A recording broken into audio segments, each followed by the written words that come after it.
श्रीमन नारायण। श्रीमन नारायण श्रीमन नारायण। राधे राधे। राधे राधे। काफी लंबे समय के बाद, काफी लंबे दिन के बाद अब आप राम कथा शुरू करिए। हम लोग की बहुत इच्छा है आपके मुख से राम कथा सुनने का। जी जी। मैं भी कब से विचार ही बना रहा था जी। 1 महीने हो गए, कथा लगभग रुकी हुई। छोटे छोटे शॉर्ट वीडियो अभी हम डाल रहे हैं। भागवत हो गया, भगवान के भक्तों की कथा हो गया, ब्रह्म वैवर्त पुराण हो गया। अब हम लोग प्रवेश करते हैं राम कथा में। जी। राम कथा में हम श्रीमद् वाल्मीकि राम कथा को लेकर के बेस बना करके चलेंगे। मुख्य आधार रहेगा वाल्मीकि राम कथा। उसमें सम्मिश्रण कई राम कथाओं का होगा, कई ग्रंथों का होगा। जैसे आनंद रामायण हो गया, अध्यात्म रामायण हो गया, अद्भुत रामायण हो गया, गोस्वामी तुलसीदास जी का रामचरितमानस हो गया। ठीक है जी। लेकिन मुख्यतः हम ले चलेंगे आदि काव्य जो है वाल्मीकि रामायण। तो सबसे पहले हम लोग शुरुआत करते हैं वंदना से, जिसे हम मंगलाचरण करते हैं। ठीक है, पहले प्रभु को थोड़ा स्मरण कर लिया जाए, फिर ईश्वर जो है हमारी राम कथा को पूरा करें। यही उनसे हमारी याचना है, यही प्रार्थना है, यही निवेदन है। जय श्री राम, सीताराम, श्रीमद् वाल्मीकि राम कथा की जय हो। श्री गणेशाय नमः, श्री गणेशाय नमः, श्री गणेशाय नमः। ओम गंगणपतये नमः, ओम गंगणपतये नमः, ओम गंगणपतये नमः। एक रदन सिंधु बदन काटहि विघ्न गणेश, राम लग्न मानस विमल, विचरहि सदा महेश। हे गणेश जी विराजिए, हे सरस्वती माँ उपस्थित हो जाइए माँ। हे श्री राम प्रभु आसीन होइए। हे श्री हनुमान जी आप आसीन होकर के हमारे बुद्धि में प्रवेश करके हमारी राम कथा को पूर्ण कीजिए। रामाय रामभद्राय रामचंद्राय वेद से रघुनाथाय नाथाय सीताय पद्मये नमः। रामं रामानुजं सीतां भर्तं भर्तानुजं, सुग्रीवं वायुसुतं च प्रणमामि पुनः पुनः। जय श्री राम, जय श्री राम, जय श्री राम, जय श्री राम, जय श्री राम, जय श्री राम, जय श्री राम। श्रीमन नारायण, श्रीमन नारायण। आप लोगों ने राम कथा तो बहुत सुना होगा, चाहे टीवी से लेकर के या बड़े बड़े विद्वानों से। ठीक है, आपने बहुत कुछ सुना है। हम राम कथा के साथ साथ कुछ इसमें ऐसी कथाओं का सम्मिश्रण करेंगे जो कि थोड़ा हटके रहेगा। पहले क्या है कि वाल्मीकि राम कथा जो है संस्कृत में है। ठीक है, टोटल संस्कृत में है। उस समय की भाषा ही हमारी क्या थी? संस्कृत। लेकिन संस्कृत होने की वजह से लोगों तक यह लगभग पूर्ण रूप से पहुंच नहीं पाई, क्योंकि संस्कृत धीरे धीरे विलुप्त होती चली गई। अनेकों प्रकार की बोलियां प्रचलित हो गई, और जो यह प्रमुख हमारी भाषा थी संस्कृत, वह मुगलों ने या उन्होंने न जाने कितने विदेशी आक्रांत लोग आए, उसका हनन करते करते धीरे धीरे उसको विनष्ट कर दिए। आज भी संस्कृत जीवंत है, ऐसा नहीं है, लेकिन लगभग लुप्त की अवस्था में है। बहुत कम विद्वान ऐसे हैं जो कि संस्कृत में अब वाचन करते हैं। वाचक हैं, लेकिन उसको समझने वाले कम हैं। तो हमारी ये राम कथा मुख्य रूप से चलेगी अपनी भाषा में। जैसे गोस्वामी तुलसीदास जी ने पहले संस्कृत में ही लिखा रामचरितमानस, लेकिन वह असफल हो गया। शिव भगवान ने उनको प्रेरणा दिया कि आप अपनी भाषा में लिखिए। ठीक है, जो प्रांतीय भाषा है, जो ये देसी भाषा है, अपनी मूल भाषा में लिखिए। तब रामचरितमानस को गोस्वामी तुलसीदास जी ने अपनी भाषा में, अवधी भाषा में लिखा, जो सुलभ हुआ और जन जन तक, घर घर तक आज चौपाई के रूप में, दोहा के रूप में, छंद के रूप में, सोरठा के रूप में गाया जाता है और लोगों के जुबान पे है। ऐसा ही कोई व्यक्ति होगा जो रामचरितमानस का अध्ययन न किया हो या एक दो चौपाई न सुना हो, जुबानी उसकी याद रहता है। थोड़ा सा हम तुलसीदास के विषय में समझ लें कि तुलसीदास जी कब लिखे हैं रामचरितमानस को, ये हैं कौन। ठीक है, तुलसीदास जी को जानने के लिए सबसे पहले हमको जानना पड़ेगा हमारे वाल्मीकि जी को, जिसे हम कहते हैं महर्षि वाल्मीकि। ठीक, महर्षि वाल्मीकि को प्रेरणा कैसे मिली राम कथा लिखने की। सर्वप्रथम ऐसी मान्यता है, कई पुराणों में इसका उल्लेख भी है कि यह ब्राह्मण थे, लेकिन कहीं कहीं इनको दलित भी कहा गया है महर्षि वाल्मीकि जी को। लेकिन वाल्मीकि जी ने स्वतः अपने आप को प्रचेता का 10वां पुत्र बताया है। जब सीता माँ का पुनः अग्नि परीक्षा की बात आती है, कहाँ पे, अयोध्या में, तो वाल्मीकि जी स्वतः अपने कुटिया आश्रम से आते हैं यह बताने के लिए कि सीता जी शुद्ध, बिल्कुल शुद्ध हैं, किसी प्रकार के उनके आचरण में या उनके वचन में या किसी प्रकार की दुर्भावना या किसी भी प्रकार की गंदगी नहीं है। मैं प्रचेता पुत्र वशिष्ठ यह प्रण के साथ कह रहा हूँ। भरी दरबार में नैमिषारण्य में वाल्मीकि जी ने कहा था श्री राम जी के सामने। इसका मतलब वह प्रचेता के पुत्र हैं। और प्रचेता कौन है? वरुण जी। वरुण जी कौन है? देवता हैं। 12 आदित्य में एक वरुण जी हैं। ठीक है जी। वरुण जी ऋषि कश्यप और माँ अदिति के पुत्र हैं। समस्त सृष्टि के देवताओं की, गंधर्वों की, मनुष्यों की, राक्षसों की, घोड़ा, अप्सरा, सबकी उत्पत्ति किससे हुई है? ऋषि कश्यप से हुई है। ठीक है, ऋषि कश्यप किसके पुत्र हैं? ऋषि मरीचि के। ऋषि मरीचि किसके पुत्र हैं? ब्रह्मा जी के। ब्रह्मा जी हमारे आदि नारायण जी के पुत्र हैं। माने पूरी व्यवस्था हमारी नारायण जी की ही चली जाती है।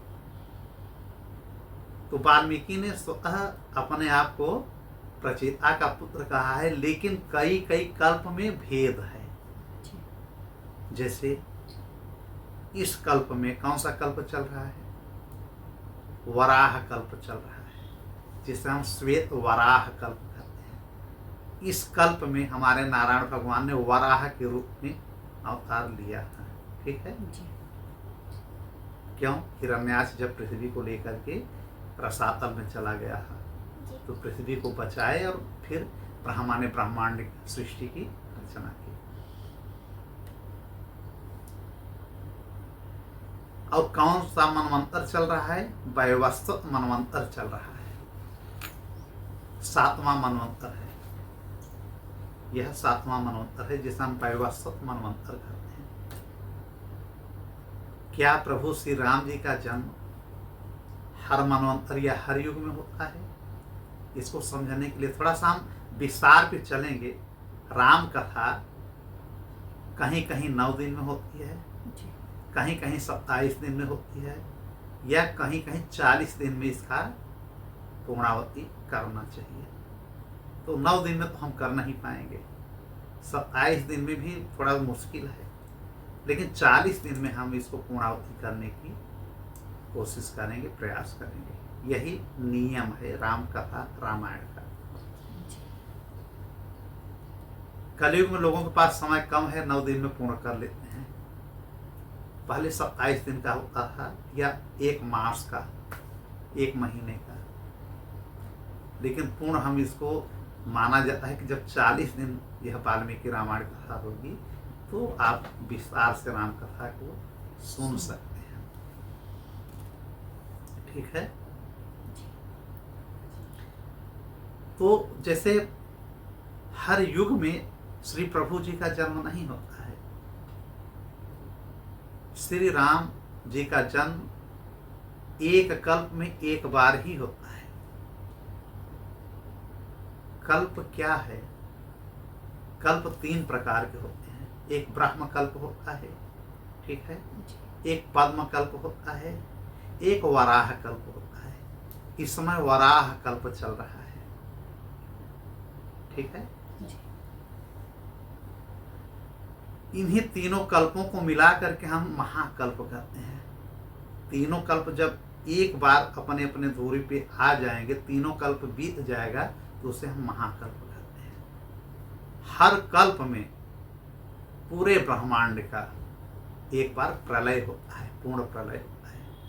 अब ब्रह्मा जी सही समस्त सृष्टि के चराचर जराचर फलचर नभचर सब विष्णु भगवान के गर्भोदक्षाई विष्णु के उदर में चले जाते हैं एक कल्प के लिए। एक कल्प का पूर्ण रूप से ब्रह्मांड की रचना की जाती है ब्रह्मा के द्वारा, आदेशानुसार श्री नारायण जी के। तो एक कल्प मतलब ब्रह्मा जी का एक दिन। एक कल्प माने 14 मनवंतर, ठीक है। और एक मनवंतर कितने के बराबर होता है? 71 दिव्य युग। युग क्या है? एक युग होता है सतयुग, एक युग होता है त्रेता युग, एक होता है द्वापर युग, एक होता है कलयुग। इन चारों युगों को हम मिला लेंगे तो एक महायुग बन जाता है। अगर कोई पूछे कि महायुग क्या है, तो बता दीजिए कि सतयुग, त्रेता, द्वापर, कलयुग चारों को मिला लेते हैं, उसी को एक महायुग कहते हैं, ठीक है। जो अभी कलयुग चल रहा है, चौथा युग चल रहा है हमारा। इसके पहले सतयुग, त्रेता, द्वापर खत्म हो चुका है। इसी कलयुग के पहले द्वापर में 28वां कलयुग चल रहा है। 71 तक जाएगा, 71 तक जाएगा। इस वैवस्वत मनवंतर में, मनवंतर का नाम वैवस्वत क्यों पड़ा? क्योंकि वैवस्वत जो सूर्य जी के पुत्र हैं, वैवस्वत, ठीक है, वही इस समय मनवंतर है। मनवंतर माने कि इस टाइम पीरियड के पूरे नक्षत्र ब्रह्मांड के वही मुख्यतः देवता है, ठीक। तो यह 7वां मनवंतर है, सूर्य जी के पुत्र विवस्वान वैवस्वत मनवंतर। तो जैसे कलयुग चल रहा है, इसका समय टाइम ऑफ पीरियड कितना होता है? थोड़ा हम आगे पीछे जाएंगे। अभी हमको वाल्मीकि पे पुनः आना है, अब तुलसीदास पे आना है, लेकिन हम थोड़ा विस्तार करते चलेंगे ना। तो जैसे क्या कह रहे थे,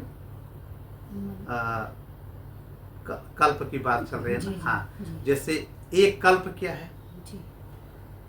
एक कल्प ब्रह्मा जी का एक दिन है। एक कल्प में 14 मनवंतर होते हैं। इसका मतलब कि 14 मनवंतर होते हैं। इसमें 7वां मनवंतर चल रहा है। जब 14 मनवंतर खत्म हो जाएगा तो पृथ्वी का पूर्ण रूप से प्रलय होगा। अभी अंशकालीन प्रलय होगा। प्रलय तो हर बार होता है, खंड खंड प्रलय, लेकिन जब एक कल्प हो जाता है ब्रह्मा जी का एक दिन, इसका मतलब पूर्ण रूप से प्रलय हो जाता है। सृष्टि में तब कुछ नहीं रहता है। और एक कल्प के लिए जब एक रात्रि होती है, तो हमारे नारायण भगवान शिशु के रूप में एक वट वृक्ष के एक पत्ते पर शिशु बन करके कारण सागर में तैरते रहते हैं एक कल्प के लिए, ठीक। अब जैसा हमने अभी कहा कलयुग चल रहा है, तो कलयुग का टाइम कितना है? 4,32,000 वर्ष कलयुग का समय है, समय अवधि है। इसके पहले द्वापर था। द्वापर का समय अवधि कितना है? इसी का डबल कर दीजिए, 8,32,000 वर्ष का द्वापर युग होता है। अब त्रेता युग में आ जाइए, इसी में 4,32,000 और जोड़ दीजिए, मतलब 12,96,000 का त्रेता युग होता है। इसी में और जोड़ दीजिए 4,32,000, हर में 4,32,000 कलयुग को जोड़ते जाइए, सबकी अवधि निकल जाएगी। तो सतयुग हमें लगता है 17 लाख के ऊपर जाएगा, निकाल लीजिएगा।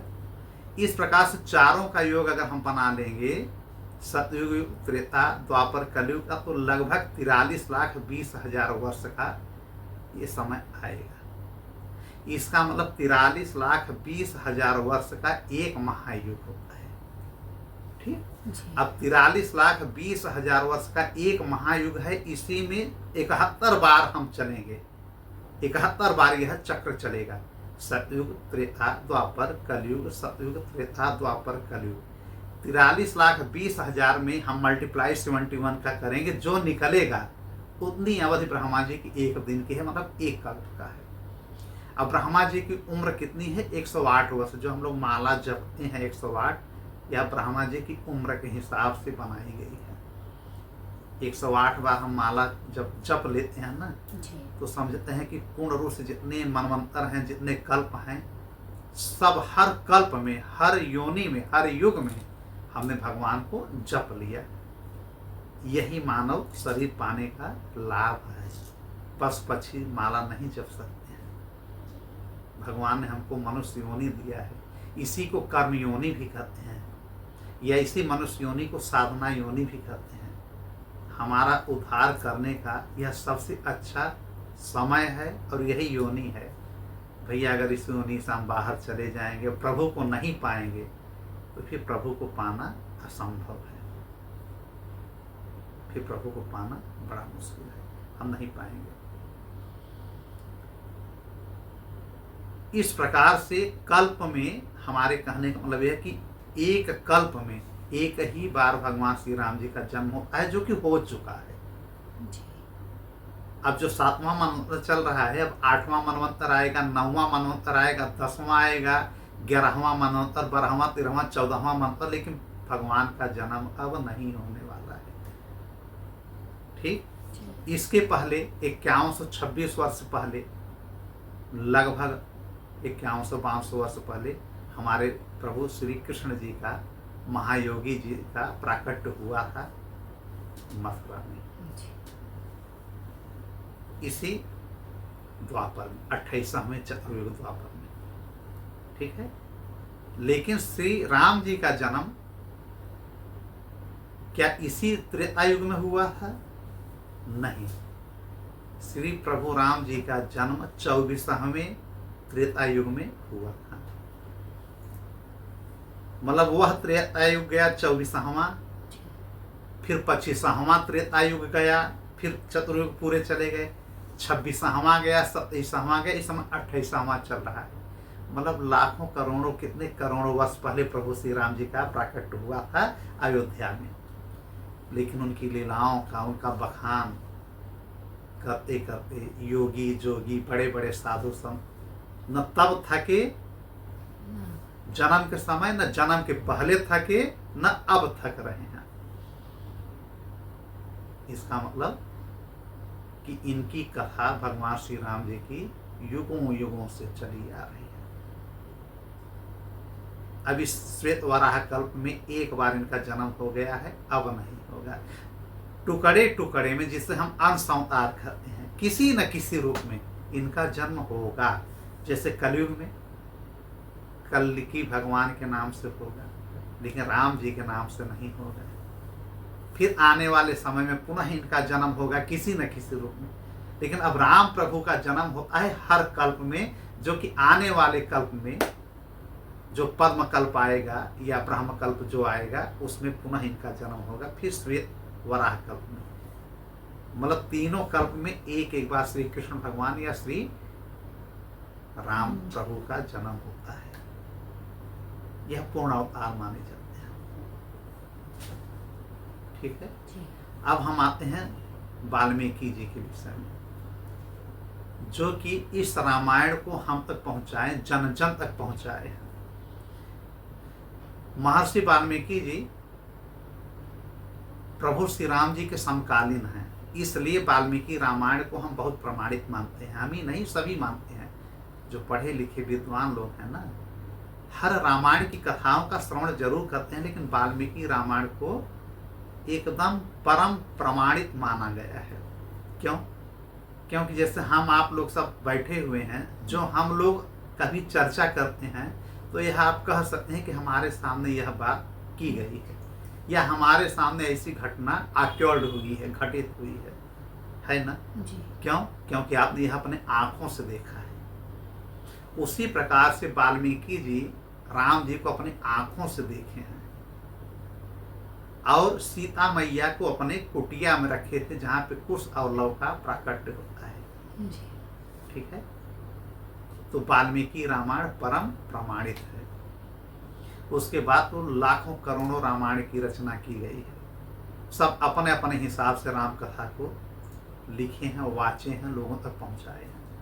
राम जी की कथा वैसे ही है कि राम जी सीता जी एक हैं, एक रावण हैं, दशरथ जी हैं, कौशल्या जी हैं, लक्ष्मण भरत शत्रुघ्न हैं, लेकिन कुछ न कुछ कहीं न कहीं थोड़ा सा अलग हो गया है। बाकी वही कथा है, जन्म हुआ है, शादी हुआ है, वनवास हुआ है, ठीक है, रावण का मरण हुआ है, पुनः आगमन हुआ है अयोध्या में।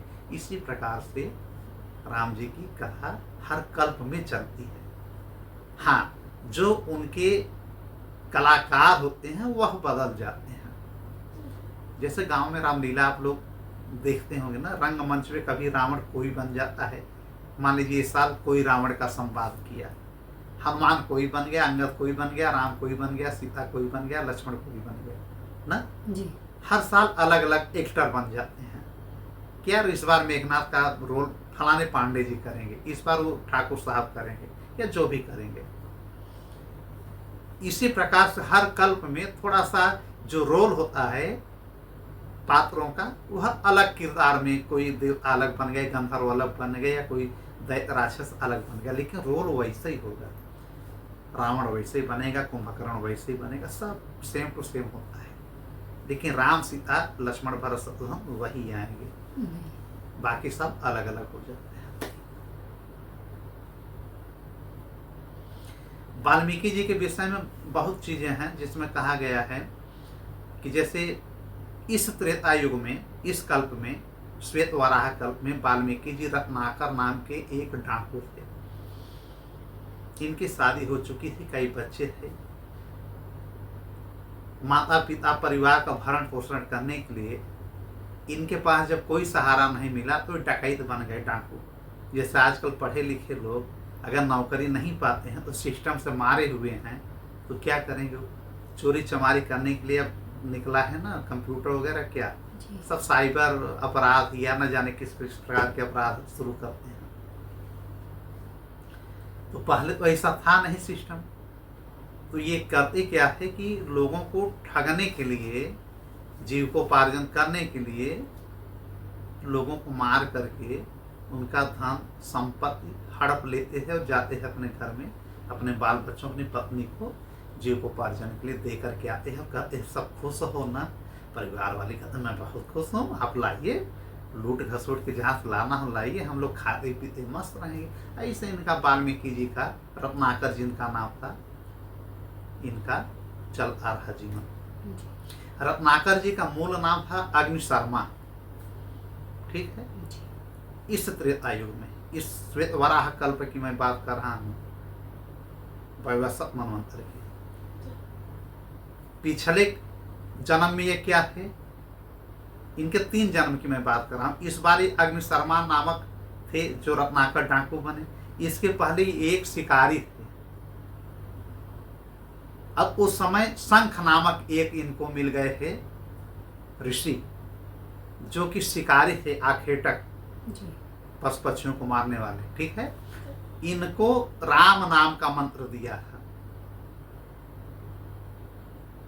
लेकिन फिर जब ये बने तो फिर डाकू बन गए। उस बार शिकारी बने, इस बार डाकू बन गए। इसके पहले क्या है, इसके पहले ये ब्राह्मण थे। तीसरे हम इनके जन्म में चल रहे हैं। तो इनका नाम उस समय था स्तंभ। स्तंभ नामक यह ब्राह्मण थे, ठीक है। लेकिन ये अपने ब्राह्मणत्व से थोड़ा सा विमुख हो गए थे। शुरू में तो जैसे ब्राह्मण थे, लेकिन ब्राह्मण से यह विमुख हो गए, जो है स्कंद पुराण की मैं कथा सुना रहा हूं। यह लिखा है वेद व्यास जी ने स्कंद पुराण में। बृहत, वर्ध पुराण, स्कंद पुराण, न जाने कितने पुराणों में हर जगह वाल्मीकि जी की कथा आती है, हर पुराण में इनकी कथा है। राम कथा हर पुराण में है, हर धर्म शास्त्रों में है। अगर राम जी की कथा न कही जाए ना तो सारी कथा अधूरी लगती है। राम अपने आप में पूर्ण है, मर्यादा में बंधे हुए हैं, मर्यादा सबको सिखाने के लिए आते हैं। इनकी कथा हम लोगों को बहुत कुछ सिखाती है, इसलिए हर धर्म ग्रंथों में, हर पुराण में, हर उपनिषद में इनका जिक्र राम जी का जरूर आता है। तो वाल्मीकि जी पहले थे ब्राह्मण, इनका नाम था स्तंभ। वेद धर्म ग्रंथों का, पुराणों का, पुराण आज का नहीं है, हर युग में रहता है, ठीक है। सबका अध्ययन करते हैं, लेकिन कुमार्गी हो गए, विधर्मी हो गए। तो फिर ये जब जन्म लेते हैं शिकारी के रूप में जन्म लेते हैं, लेकिन ये ब्राह्मण होने की वजह से ब्राह्मणत्व तो चलाता रहे, शिकारी होने पर भी इनको ऋषि मुनि मिलते हैं और इनको पुनः राम नाम का मंत्र देते हैं। फिर तीसरा जन्म जब होता है तो ये अग्निशर्मा बनते हैं, रत्नाकर नामक डाकू बनते हैं। अब पूर्ण रूप से ये विमुख हो जाते हैं अपने धर्म पथ से, ठीक है। लोगों को मार काट करके जीविकोपार्जन करते हैं। एक समय जंगल में जहाँ पे यह कुमार्ग में लग गए थे, अब गलत काम कर रहे थे, लोगों को मार पीट रहे थे, धन संपत्ति हड़प रहे थे, उसी समय सप्त ऋषि लोग वहाँ पे आ गए, जिसमें हमारे नारद जी भी इन्वॉल्व थे। नारद जी ने सोचा कि क्यों ना अब इनको सही राह पे पकड़ा दिया जाए। नारद जी जिसको मिल जाते हैं ना उसका बेड़ा पार हो जाता है। नारद का मतलब ही होता है नारद, नार, नार, नारद। इसका हम खंड करें, नार को अलग कर दें, द को अलग कर दें। नार माने जो कि नार में रहता हो, नार माने नीर में रहता हो। कौन रहता है नीर में?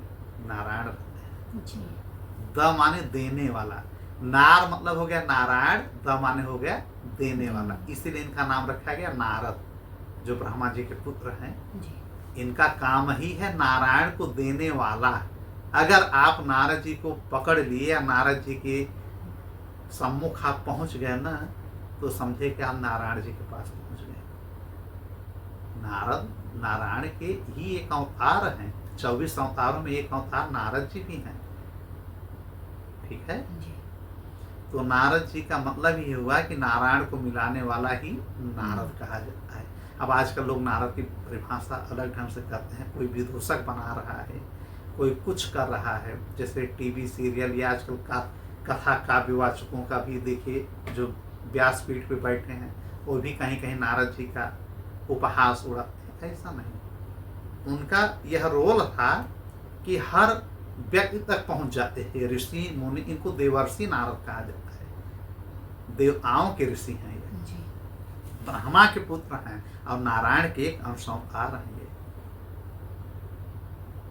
यह दोस्त दुश्मन सबके पास पहुंच जाते हैं, राक्षसों के पास, दैत्यों के पास, सबको पहुंच करके राय सबको देंगे, सही राय देंगे। अब उसको जिसको जो समझ में आए वो करे, ना करे वो अलग की बात है। देख रहे हैं ध्रुव जी को, प्रहलाद जी को 5 वर्ष में, 5.5 वर्ष में भगवान नारायण से मिला दिए। अब नारद जी से नहीं रहा गया, उन्होंने सोचा कि यह वाल्मीकि जो है रत्नाकर, उस समय रत्नाकर इनका नाम था, वाल्मीकि तो अब इनका नाम पड़ेगा। इन्होंने सोचा कि 3 पीढ़ियों से यह ब्राह्मण से व्याध शिकारी, फिर ये ब्राह्मण, फिर दलित, मतलब ये सब क्या हो रहा है, इसका अब उद्धार करने का समय आ गया है। अब इसी रत्नाकर के द्वारा अब हम राम कथा का रसपान लोगों को करवाएंगे। नारद जी का यह विचार हुआ, तो सप्त ऋषियों के साथ ही पहुंचते हैं और लेकर के तलवारी रत्नाकर जी खड़े हो जाते हैं। तो नारद जी कहते हैं कि भैया काहे हम लोगों को पकड़ करके, क्या बात है, बांध क्यों दिए, सबको बांध दिए रस्सी से और सबका लगे टटोलने। अब नारद जी के पास बींगड़ा निकला, करतार निकला और कुछ निकला नहीं, अन्य ऋषियों के पास भी कुछ नहीं निकला। इसने कहा निकालो जो मुद्रा सुद्रा स्वर्ण लिए उन्हें, सबको हम काट देंगे, मार डालेंगे रत्नाकर ने। तो नारद जी ने कहा भैया मारपीट करने से क्या मिलेगा? हम लोग साधु संत हैं, ऋषि मुनि हैं, हम लोगों के पास राम नाम के अलावा कुछ नहीं है। कोई हम लोग के पास धन दौलत नहीं, कुछ नहीं रहता। हम लोग ऐसे विचरण करते रहते हैं, सदुपदेश देते हैं, सत्संग करते हैं। यह उनको समझ में आ रहा है कि सत्संग क्या है, कैसे है। रत्नाकर जी कह रहे हम मार डालेंगे, नहीं जल्दी बताओ, कुछ हमको दो, कुछ हमको दो। इन्होंने कहा हमारे पास कुछ नहीं है। ये कर क्यों रहे हो? जीवन आने के लिए, जीवन में कुछ खाने पीने के लिए जरूरी थोड़ी है कि किसी का हम हत्या कर दें। यह तुमको पाप लग रहा है, तुम नरकगामी होगे। तो रत्नाकर ने कहा हम क्यों नरक जाएंगे? मेरा पूरा परिवार था, पूरा परिवार जाएगा, हम क्यों जाएंगे? हमको शिक्षा दे रहे हो, फटका रहे हो।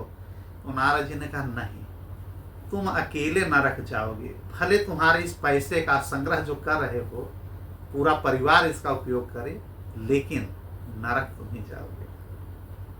यह बात सुन करके रत्नाकर को झटका लगा, अग्निशर्मा जी को। इन्होंने कहा इसलिए कह रहे हो ना कि जैसे कि तुम लोगों को हम छोड़ दें, अब तुम लोग भाग जाओ। कहने हम लोगों को बांध दो, अच्छे से बांध दो रस्सी से, घर पे जा करके अपने परिवार से, अपनी पत्नी बच्चों से पूछ करके आओ कि क्या इस पाप में वो लोग भी हिस्सेदारी हैं।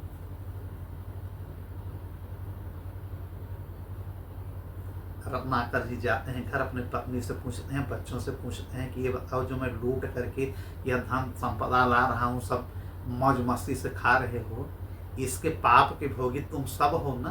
पत्नी भड़क गई कि शादी किए हो, हमसे विवाह किए हो, संबंध बनाए हो, तुम्हारा काम है डकैती करके लाओ, लूट करके लाओ, हमसे उससे क्या मतलब है? इसका पाप तुम अकेले भोगोगे। बच्चों ने भी इनकार कर दिया कि हम क्यों पाप भोगेंगे, आपने हमको जन्म दिया है, चाहे जैसे हमको खिलाइए पिलाइए। जैसे आजकल की पत्नियां कहती हैं कि चाहे जैसे करो, लूटो घसोटो, लाओ, बच्चों को पढ़ाओ लिखाओ, अच्छा अच्छा घर संपत्ति बनाओ, चाहे तुम भाड़ में चले जाओ, नरक में जाओ या कहीं जाओ, उससे उनसे लेना देना नहीं है। अब रत्नाकर जी की आंखें खुल गई, आकर के नारद जी को साष्टांग प्रणाम करके गिर जाते हैं चरणों में, रोने लगते हैं। मैंने तो बहुतों को मारा है, सैकड़ों लोगों को मैंने कत्ल कर दिया है, हत्या कर दिया है, मौत के घाट उतार दिया है, मेरे अनेकों पाप है, प्रभु रक्षा कीजिए। नारद जी ने उनके सर पे हाथ रखा और नारद जी ने कहा सारे पाप मिट जाएंगे, बस एक मंत्र जपो, राम राम राम राम। यही मंत्र उन्होंने दे दिया अग्निशर्मा के रत्नाकर को। लेकिन इतने बड़ा ये अत्याचार किए थे, इतने पापी हो गए थे, इतने अधर्मी हो गए थे रत्नाकर जी कि इनके मुख से राम नाम निकल नहीं रहा था। आगे माँ आ ही नहीं रहा था इनके मुंह से, बस मरा मरा, चूंकि हमेशा मारे पीटे हैं तो मरा मरा इनके मुख से निकल रहा था। तो नारद जी ने कहा तुम मरा मरा ही कहो। बताइए, उल्टा नाम दे दिया नारद जी ने कि आप मरा मरा ही कहो। तो मरा मरा मरा मरा मरा मरा मरा मरा मरा मरा मरा मरा करते करते तो राम राम अपने आप ही हो जा रहा है, उल्टा कर रहे हैं। तो मरा मरा करते करते राम बन गया।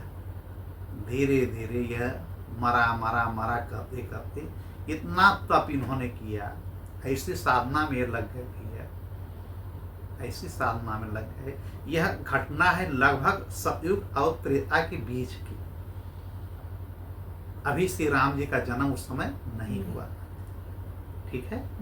ये लाखों वर्ष तक केवल तपस्या करते रहेगा, मरा मरा करते करते इनके मुख से राम राम राम राम राम निकलने लगा। उसी राम नाम के प्रताप से इनका शरीर धीरे धीरे, मतलब इतना समय हो गया है कि शरीर पूरा दीमक खा गया, इनके ऊपर पूरी बॉबी बन गई दीमक की, पूरे शरीर में दीमक, इनका शरीर ही नहीं दिख रहा था।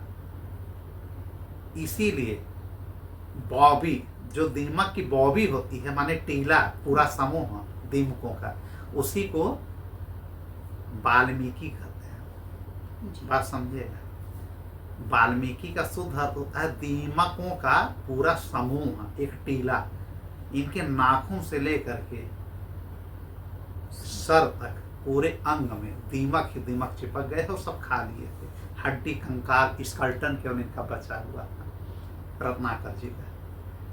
लेकिन राम राम राम कहते हुए राम प्रताप से, राम के नाम से, उनके तेज से इनके शरीर में पुनः स्फूर्ति आ गए और ये नवयुवक जैसा बन गए और सारे दीमक सब खत्म हो गए और ये अपने शरीर में पुनः आ गए।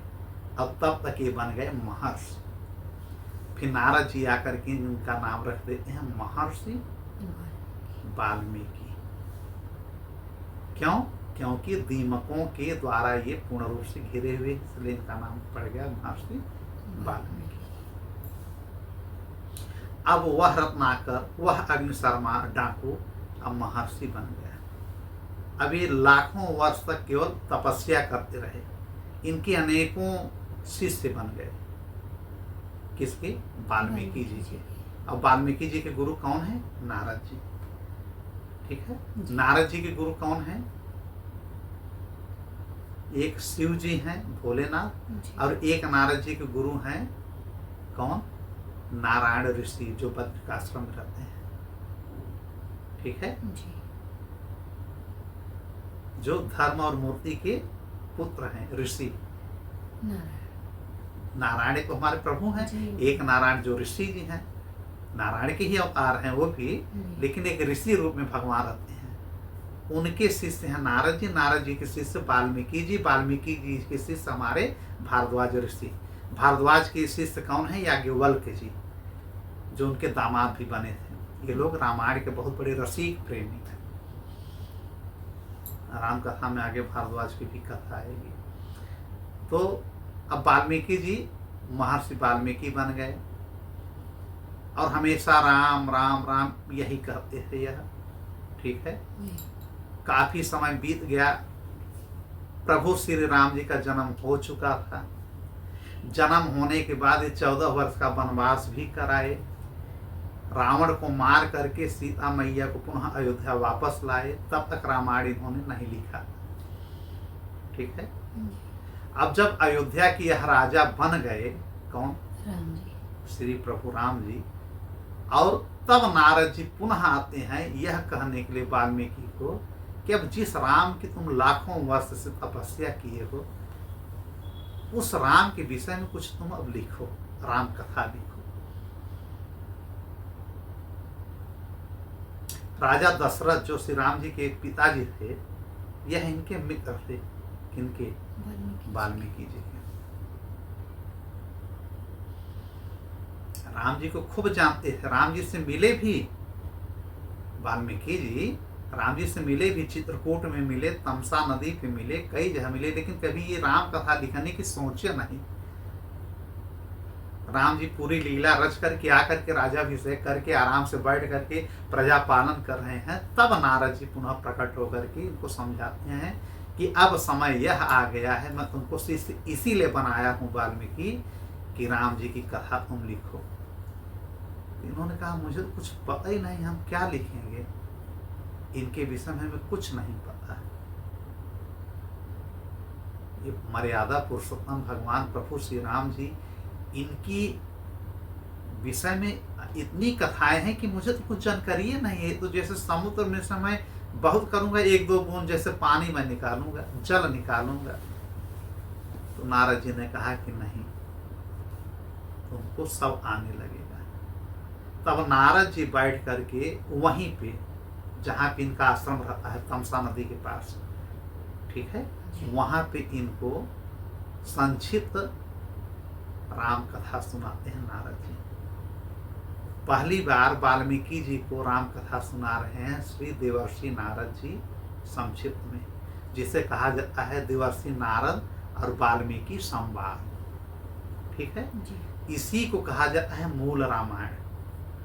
अगर कोई आप लोगों से पूछे कि मूल रामायण क्या है, तो क्या कहेंगे कि मूल रामायण वह रामायण है जो देवर्षि नारद जी ने सर्वप्रथम महर्षि वाल्मीकि जी को उपदेश दिया था, सुनाया था राम जी की कथा।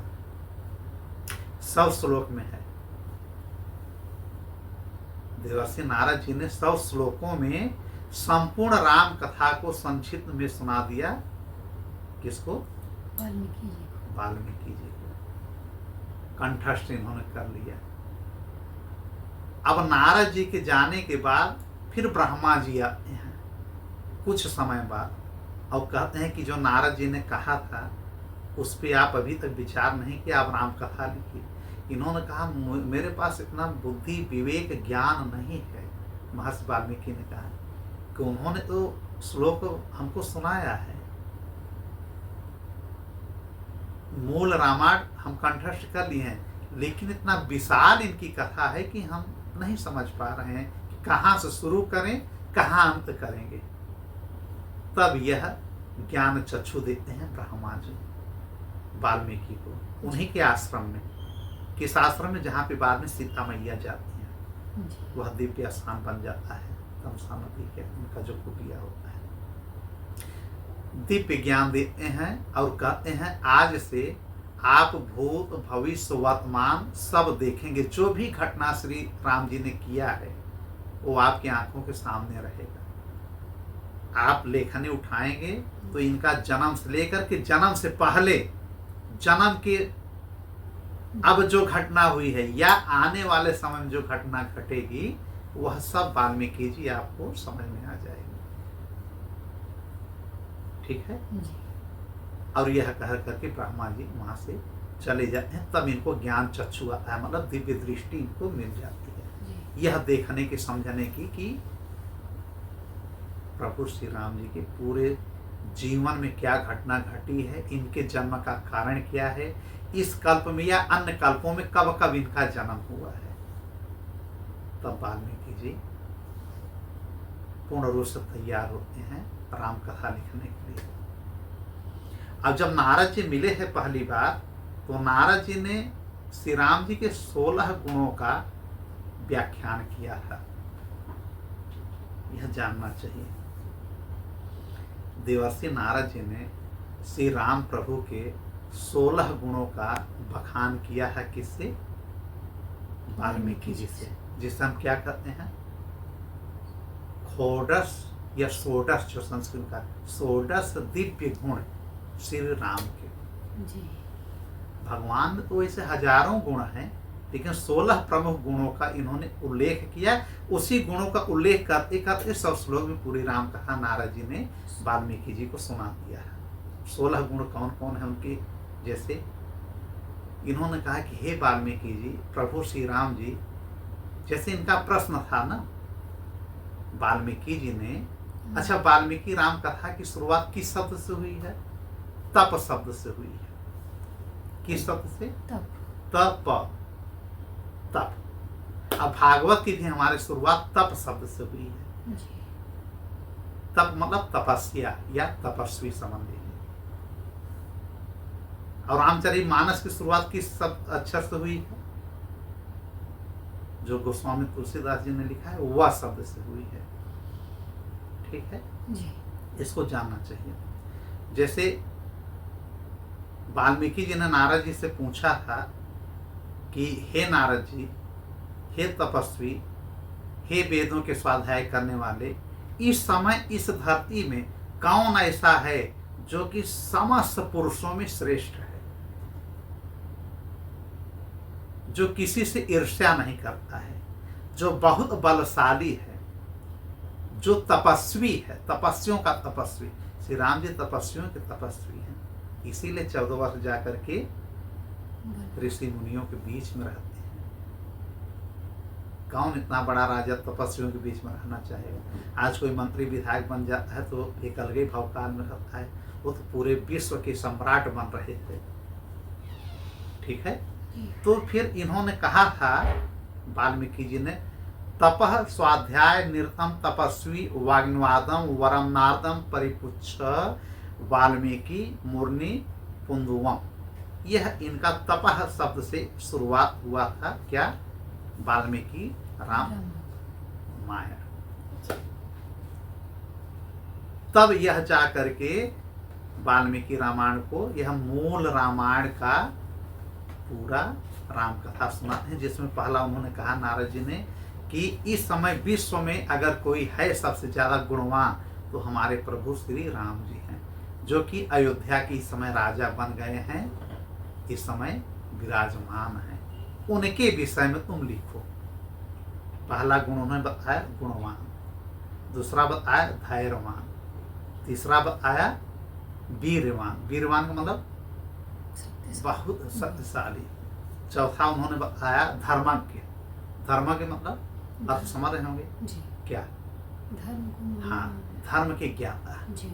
और फिर बताया, गिनते जाइए,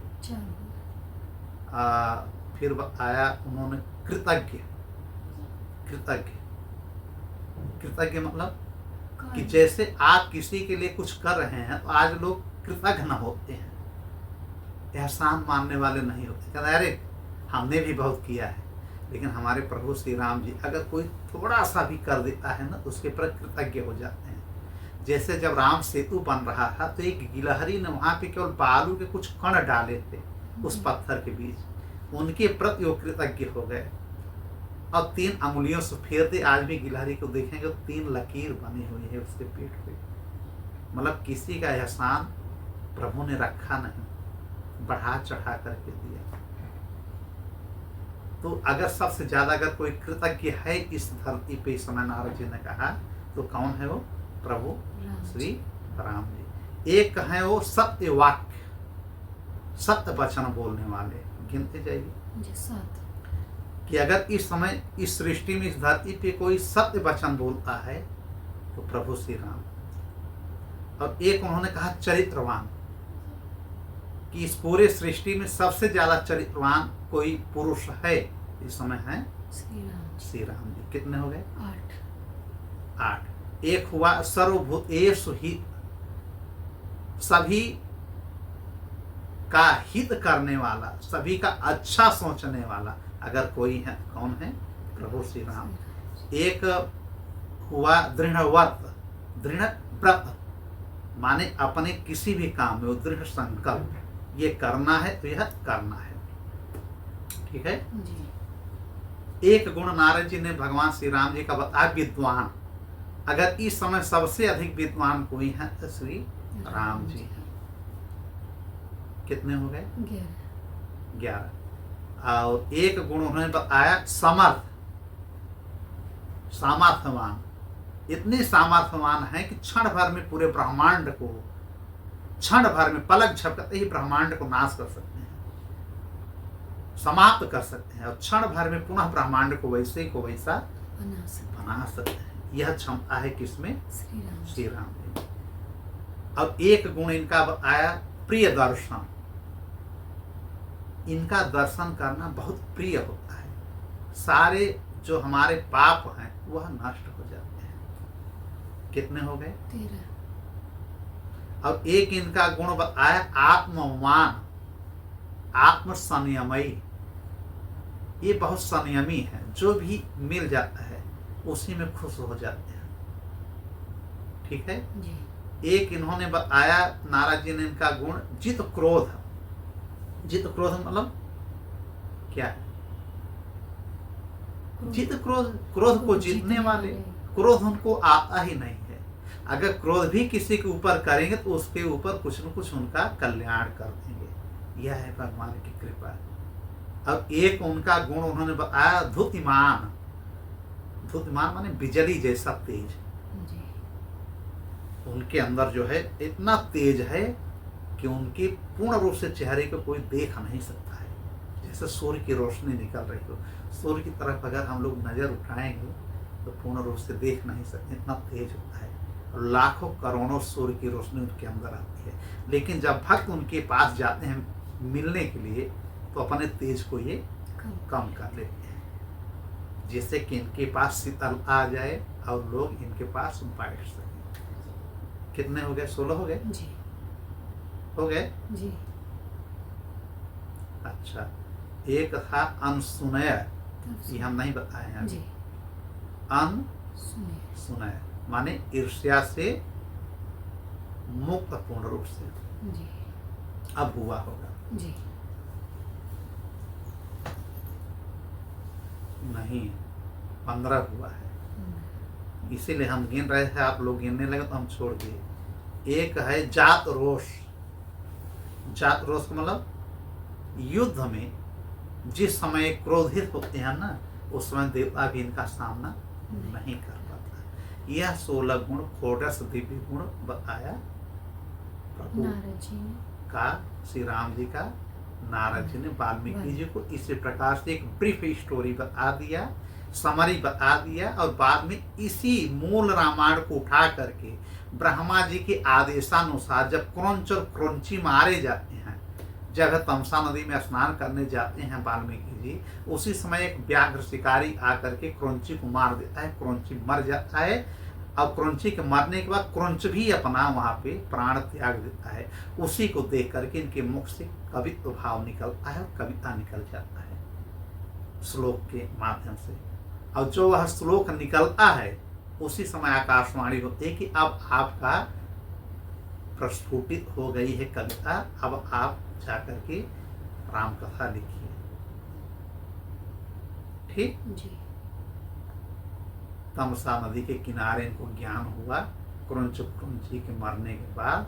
तब ये भारद्वाज को कहते हैं कि अब ये जो हमारे मुख से निकला है क्या एक कविता है? तो सारे इनके शिष्यगण कहते हैं हाँ प्रभु, यह कवित्व भाव निकला है, कविता है। इसलिए हम कह सकते हैं कि हमारे विश्व के प्रथम कवि हमारे वाल्मीकि जी हैं। इसीलिए इनको हम आदि कवि कहते हैं। जितने भी कवि हुए हैं संसार में, जितने भी हुए हैं, सबके गुरु हैं वाल्मीकि जी। समस्त कवियों के गुरु हमारे आदि कवि वाल्मीकि जी हैं। इसीलिए जिस रामायण को इन्होंने लिखा उस रामायण का नाम है आदि काव्य। रामायण का एक नाम है आदि काव्य। इसी को हम महर्षि वाल्मीकि का रामायण कहते हैं। ठीक है, या इसी को हम वाल्मीकि रामायणम कहते हैं। रामायण का अर्थ क्या होता है? क्या होता है?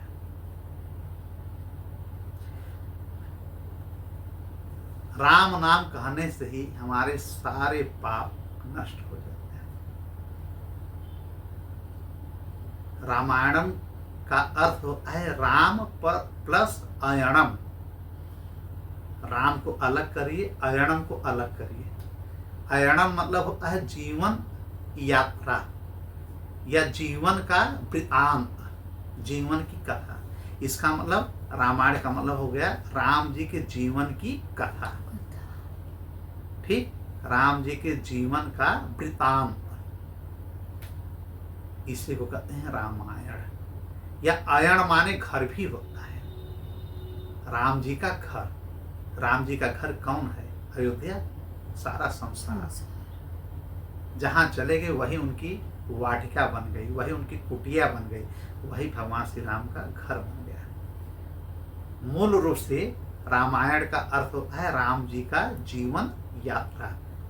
राम जी ने जो नैतिक मूल्यों का हम लोगों को उल्लेख किए, मर्यादा में रहने का सीख दिए, कैसे धैर्यशाली होना चाहिए, कटु वचन नहीं बोलना चाहिए, अपने परिवार को बचाने के लिए कुछ भी करना चाहिए। इतना प्रेम इनका सीता मैया के प्रति था कि रावण जब उनको चुरा ले गया, हरण कर ले गया, तो उनके लिए 1200 किलोमीटर का राम सेतु बना दिया। आज भी कोई बनाता है? अगर कोई हरण हो गया, कहीं कुछ हो गया, तो कहते हैं छोड़ो आप दूसरी शादी कर लेंगे। लेकिन ये केवल एक पत्नी व्रत हमेशा रहे हैं। इतने बड़े राजा होकर के कभी दूसरी पत्नी या दूसरी स्त्री की तरफ ये नजर उठा के नहीं देखते हैं। यह होते हैं हमारे प्रभु श्री राम जी। राम राम 2 बार कह लेने से क्या होता है? हमारी ये जो आत्मा है, हमारे जो अंदर के कलंक है, पाप है ना, बहुत पाप हम लोगों ने किया है, वह भस्म हो जाता है। राम राम राम राम कह लेने मात्र से। राम शब्द का अर्थ अलग अलग हो जाता है। जैसे कहें राम राम भैया, तो इसका मतलब नमस्ते भैया, नमस्ते। अब आज तो चल गया क्या कहते हैं, मॉर्निंग ब्रो। कहाँ से कहाँ हम लोग चले गए। पहले हमको याद है हमारे पिताजी या अन्य गांव में सब लोग जब सुबह मिलते हैं या शाम को ना राम राम कहते हैं, चाचा राम राम, भैया राम राम। आपको कुछ हद तक राधे राधे चल रहा है, लेकिन वो भी वृंदावन जाओ तभी। यहाँ तो लोग अभी राधे राधे या जय श्री राम कह दो ना, लोग कहेंगे है देखा हिंदुत्ववादी है या बनावटीपन इसके अंदर है। क्यों? क्योंकि गुड मॉर्निंग, गुड ब्रो ये सब नहीं कह रहा है, यह गलत है। हमको हमेशा राम राम कहना चाहिए। 2 बार हम कहेंगे तो यह अभिवादन हो गया, राम राम माने नमस्ते भैया। हे राम माने हम प्रभु को पुकार रहे हैं, राम राम राम राम। अगर ऐसे कह दिए इसका मतलब कोई कष्ट की बात है, किसी ने कुछ कह दिया, अरे रे रे राम राम राम राम, मतलब उसको ऐसा दुख हुआ है। ठीक है, राम नाम का देखिए कितना अर्थ निकलता है। हरे राम, राम राम दुखवाचक। किसी के मरने पर राम का ही नाम लिया जाता है। क्या कहा जाता है? राम राम सत्य है। इसका मतलब कि राम का नाम ही सत्य है, बाकी सब असत्य है। राम मतलब विष्णु भगवान, विष्णु भगवान मतलब नारायण भगवान, नारायण भगवान माने समस्त ब्रह्मांड के अखिल ब्रह्मांड नायक, कोटि नायक, जिनके अंडर में असंख्य ब्रह्मा होते हैं, उनको पता ही नहीं कि कितने लोग क्या है, कितने ब्रह्मांड हैं। उनके एक एक रोमे से अनेकों ब्रह्मांड का निर्माण हो जाता है।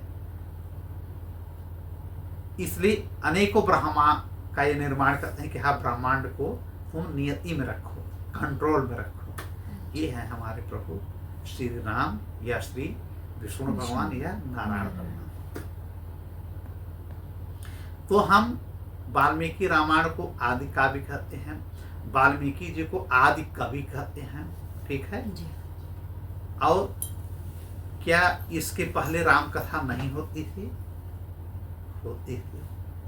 राम कथा हर युग में हो रहा है भैया।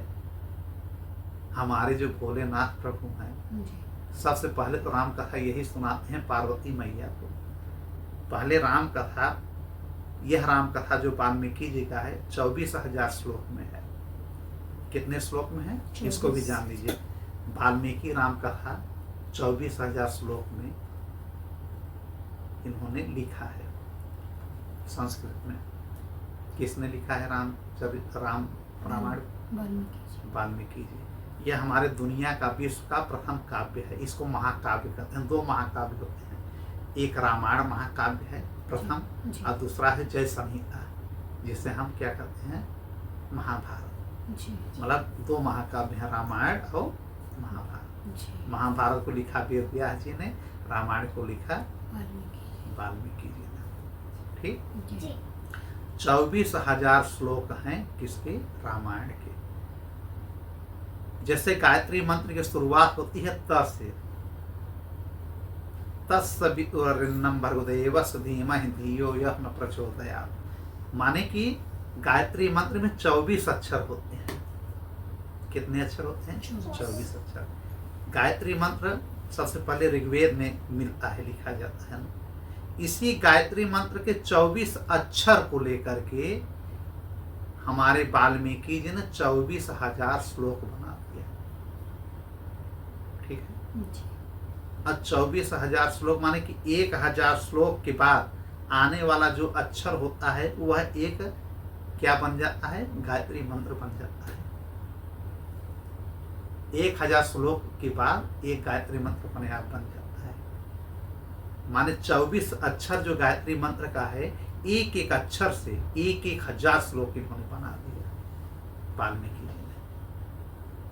तो 1,000 श्लोक करके कितने श्लोक हो गए? 24,000 श्लोक, जो कि गायत्री मंत्र में 24 अक्षर है ना जी। इस प्रकार से 24,000 श्लोक इन्होंने बनाया, जो महेश माने भोलेनाथ शिव जी ने पार्वती जी को सुनाया, या जो उन्होंने मन में अपने यह सोचा था राम कथा का कि हम उल्लेख करें, तो वह था 100 करोड़ में। 100 करोड़ श्लोक था राम कथा का। राम कथा का बहुत विस्तार है भैया, लेकिन सब मांगते चले गए तो 33 करोड़ इन्होंने, भोलेनाथ ने दे दिया देवताओं को। 33 करोड़ श्लोक दे दिया दैत्यों राक्षसों को। 33 करोड़ दे दिया किसको? ऋषि मुनियों को, या जो भगवान की पूजा पाठ करने वाले। कितने हो गए? 33 33 33 99 करोड़। अब 1 करोड़ में जो बचा वो भी 99,99,999। यह भी है समस्त गंधर्व देवताओं भूत पिशाचों अपने यक्षों में इन्होंने बांट दिया। मतलब 100 करोड़ श्लोक में सब बांट दिया, केवल एक अक्षर राम शब्द केवल लेकर के गले में अपने रख दिया भोलेनाथ। इन्होंने कहा सब ले लो कोई दिक्कत नहीं, लेकिन राम शब्द को, इस पेटेंट इसको मैं ही कराऊंगा। यही राम लेकर के अपने गले में रख दिया। और आगे चल करके जब विष पीते हैं, हलाहल विष, तो राम कहते हैं। रा म नहीं कर पाए, रा और म के बीच में विष यहीं गले में इनके रुक गया। राम का यह प्रताप है। राम प्रताप सब नहीं कर पाएंगे। राम जी की बहुत महिमा है। अच्छा, अब जैसे हमने कहा कि यह आदि काव्य है, तो हमने आदि काव्य के विषय मतलब वाल्मीकि रामायण के विषय में बात कर लिया, मूल रामायण बता दिया नारद जी ने जो कहा है। और एक है आदि रामायण। आदि रामायण क्या है? यही जो शिव जी पार्वती जी से कथा पूरा सुनाए, वह कौवे के रूप में काकभुसुंडी जी ने सुन लिया था। और वही कौवा के रूप में जो काकभुसुंडी हैं पक्षीराज बाद में सुनाते हैं गरुण जी को शिव जी के कहने पर। आगे हम कथा सब सुनाएंगे। तो सबसे पहले यही रामायण होती है जिसे हम काकभुसुंडी रामायण कहते हैं या आदि रामायण कहते हैं। ठीक है जी। सबकी अपने अपने एक तरीका होता है, अपना अपना एक घाट होता है। तो हमने आज जो हम लोगों ने सुना कि आदि रामायण जो शिव पार्वती संवाद है, जिसे पक्षीराज काकभुसुंडी सुनाते हैं अपने पक्षियों में और गरुड़राज को। और एक हमने सुना कि आदि काव्य है जो वाल्मीकि रामायण का वाल्मीकि रामायण है। एक हमने सुना मूल रामायण जो नारद जी का है। और एक है रामचरितमानस जो तुलसीदास का अब का कलयुग का है। तो क्या आदि काव्य रामायण के पहले भी लिखा गया है? कि भाई इन्होंने तो कब लिखा? जब अयोध्या श्री प्रभु जी आ गए और माता का अब वनवास पुनः होने वाला था। कहाँ पे? वाल्मीकि जी के आश्रम में। तब ये लिखना शुरू किया। तब तक लिख रहे थे। इनका ये कलम चल रहा था, ताम्रपत्र में उसमें लिखा जाता है ना, भोजपत्र जैसा, कि अब श्री राम जी के द्वारा सीता माँ का निष्कासन होगा, हमारी कुटिया में आएंगी। अब तब तक खबर मिला कि इनके कुटिया के पास सीता मैया आ गए हैं। तब ये पुनः अपने कलम को विराम देते हैं और आगे चल के राम कथा को लिख करके पूरा 7 कांड में लिखते हैं, जो कि कुश और लव का जब प्राकट्य होता है तो उनको स्मरण कराते हैं, उनको पूरा रटवा देते हैं, याद करवा देते हैं। और रामायण की पूरी कथा गान के रूप में हर जगह भ्रमण करके दोनों बालक जो श्री प्रभु के ही पुत्र होते हैं राम कथा का हर जगह गायन करते हैं।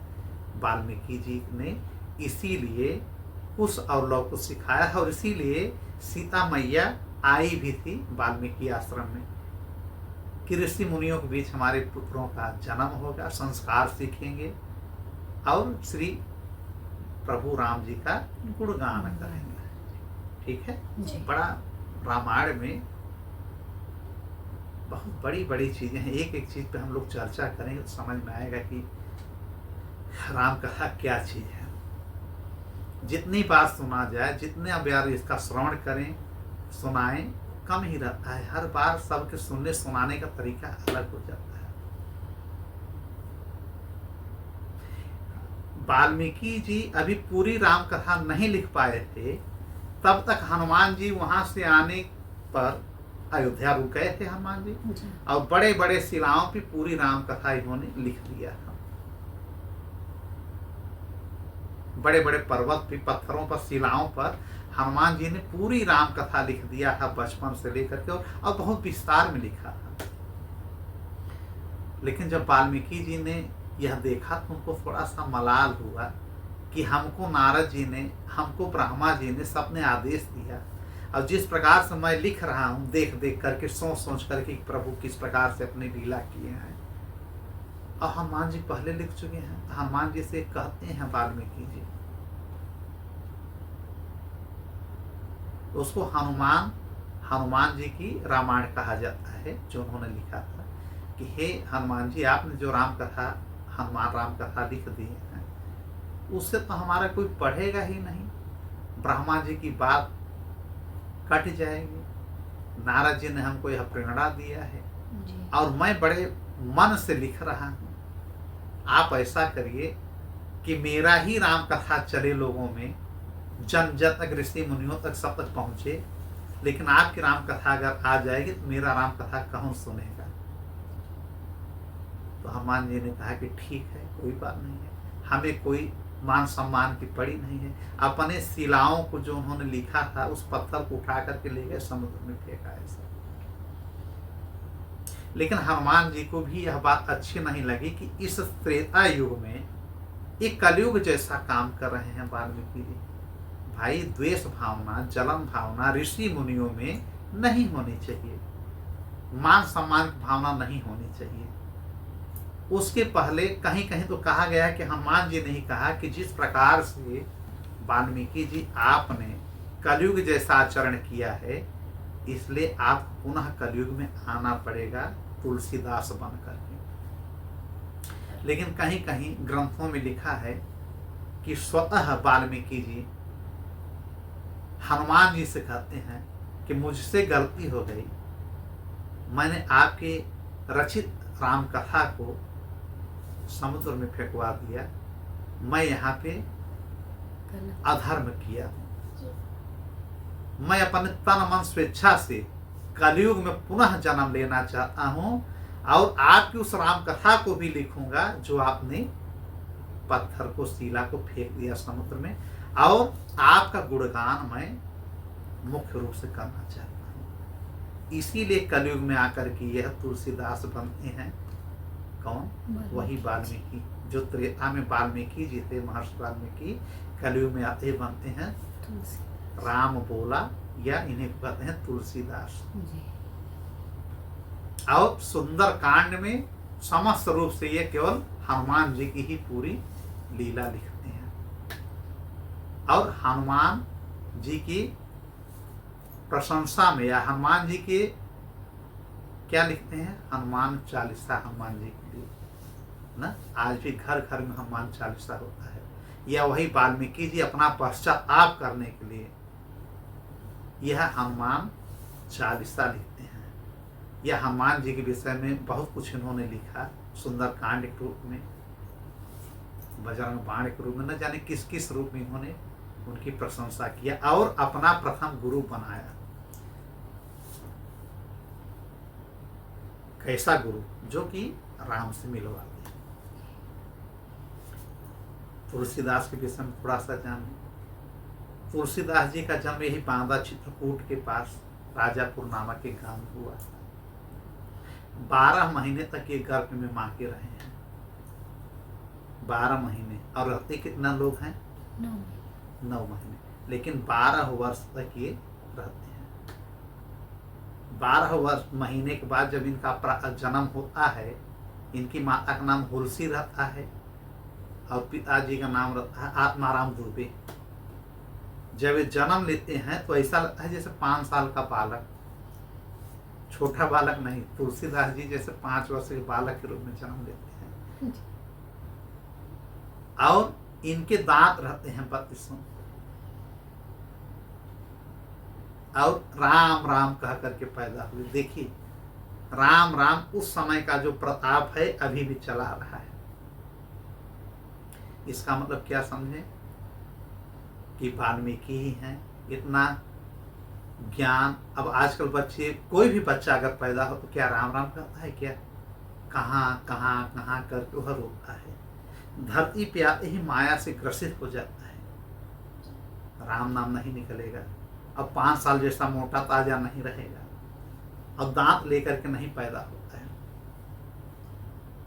इनका जन्म 1532 ईस्वी में हुआ था। कितने में? 1532 में। और इन कहाँ पे? राजापुर चित्रकूट में। और 91 वर्ष की अवस्था में इनकी मृत्यु हुई थी काशी में, बनारस में, तुलसीदास का, मतलब 1623 में। ठीक है। जी। और जब ये 77 वर्ष के हो गए थे तब रामचरितमानस की इन्होंने रचना किया। बताइए, आजकल 70 साल में लोग क्या करते हैं? डंडी लेकर के चलने लगते हैं, या बीमारी से ग्रसित हो जाते हैं, और या भगवान के प्यारे हो जाते हैं। लेकिन तुलसी बाबा हमारे 77 ईयर्स में क्या करते हैं? राम कथा लिखते हैं ना। जी। उस राम कथा का नाम रखा गया रामचरितमानस, जो अवधी भाषा में लिखा गया। कितने दिन में उन्होंने लिखा? रामचरितमानस को कितने दिनों में लिखा? जानना चाहिए। रामचरितमानस को तुलसी बाबा ने लिखा 2 वर्ष 7 माह और 26 दिन में। 2 वर्ष 7 माह और 26 दिन। रामनवमी के दिन इन्होंने शुरुआत किया था। अयोध्या से लेकर के, चित्रकूट से लेकर के बनारस तक कई जगह बैठ करके लिखते थे। और जिस दिन राम जी का और सीता मैया का विवाह था, उस दिन इन्होंने उसको खत्म किया। ठीक है। मतलब 77 ईयर्स, मतलब 78 79, लगभग 79 ईयर्स के हुए तब तक ये रामचरितमानस लिख रहे हैं, और अवधी भाषा में लिखा। और फिर उसमें सिग्नेचर हस्ताक्षर करते हैं प्रभु भोलेनाथ, सत्यम शिवम सुंदरम करके प्रमाणित करते हैं कि जो इन्होंने लिखा है 100% सही लिखा है। इनको लिखने की प्रेरणा कैसे मिली? कैसे उन्होंने लिखा? इनकी जो पत्नी थी, क्या नाम था? तुलसीदास जी की पत्नी का नाम रत्नावली था। चूंकि बचपन में ही इनकी माता चल बसी, पिता भी समय से चले गए थे। ये नरहरियानंद जी के शिष्य बने। उनकी कथा हमने सुनाया होगा, नरहरियानंद। नरहरियानंद जी के थोड़े इनके हम गुरु परंपरा में चलें। तुलसीदास के गुरु हुए नरहरियानंद। नरहरियानंद जो कि वृंदावन के थे। ठीक है। नरहरियानंद भी बहुत वेद पुराण के ज्ञाता थे, राम कथा के, रामायण के। उन्होंने ही इनको शिक्षा दीक्षा दिया, राम कथा के लिए इनको तैयार किया, राम बोला को। उनके प्रेरणा से, उनके पढ़ाने से, उनकी कौशल दीक्षा से नरहरियानंद के राम बोला बालक बन गया तुलसीदास। ठीक। तो रामचरितमानस तो आया है जब, उसके पहले तो रामचरितमानस जब नहीं था तो राम कथा में वाल्मीकि रामायण ही चलती थी। अब वही वाल्मीकि पुनः रामचरितमानस आकर के लिख देते हैं, जो घर घर तक विराजमान। तो तुलसीदास के गुरु हुए नरहरियानंद। नरहरियानंद जी के गुरु कौन है? बोलिए बोलिए। अनंतानंदाचार्य जी। हम कथा सुना चुके हैं आप लोगों को। अनंतानंदाचार्य जी के गुरु कौन है? जगत गुरु स्वामी, अरे भैया ऐसे करेंगे आप, रामानुजाचार्य जी। रामानुजाचार्य जी के गुरु कौन है? राघवाचार्य जी। बात समझ में आई? राघवाचार्य जी कौन है? जो कलयुग में जन्म लिए थे, गुरु वशिष्ठ। और स्वामी रामानुजाचार्य या रामानंदाचार्य जी कौन है? भगवान श्री राम जी। तो राघवाचार्य जी के शिष्य हुए रामानंदाचार्य जी। रामानंदाचार्य जी के शिष्य हुए अनंतानंदाचार्य जी। अनंतानंदाचार्य जी के शिष्य हुए नरहरियानंद जी। नरहरियानंद जी के शिष्य हुए तुलसीदास जी, जो कि भगवान शिव ने नरहरियानंद जी को पहले स्वप्न में कामदगिरी में स्वप्न दिया कि अपने इस जितने शिष्य हैं उस शिष्यों में राम बोला के ऊपर विशेष कृपा रखो, और यही राम बोला का नाम तुलसीदास रखा गया, और बोले कि इसी को राम कथा सिखाओ, और यह आगे चल करके रामचरित मानस लिखेगा। तब नरहरियानंद जी ने इनको शिष्य तो बना ही था, इनके ऊपर विशेष अनुकंपा की। और सूकर तीर्थ में, ठीक है, सूकर नामक तीर्थ जहाँ पे भगवान सूकर के रूप में अवतार लिए थे, वहाँ पे इनको विस्तार रूप से पूरी राम कथा सुनाया, और वहीं जाकर के इनको तुलसीदास को कंठस्थ हुआ। इनके मन वाणी वचन में सब वह शिक्षा ग्रहण इन्होंने किया, और फिर इनकी पत्नी उसका कारण बनती हैं। उनका नाम क्या होता है?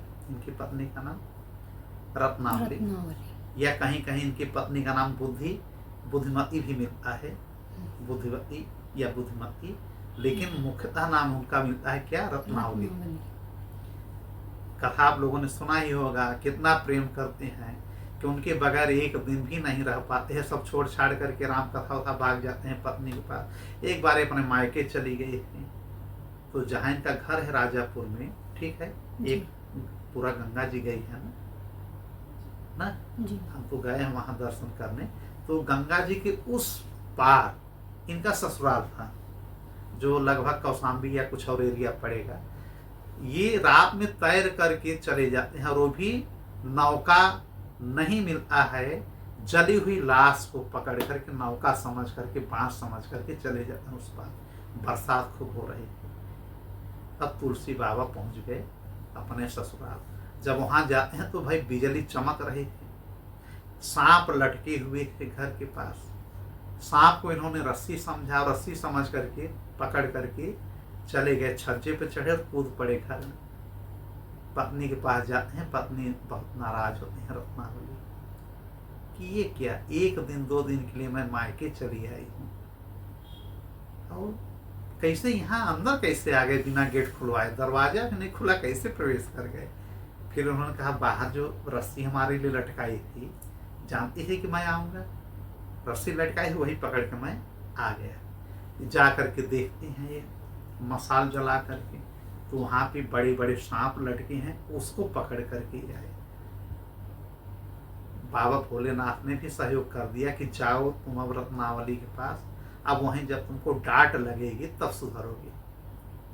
कहीं कहीं पत्नी पुरुष को सुधारने का बहुत बड़ा प्रेरणा स्रोत बन जाती है, कहीं कहीं पत्नियां बिगाड़ भी देती हैं।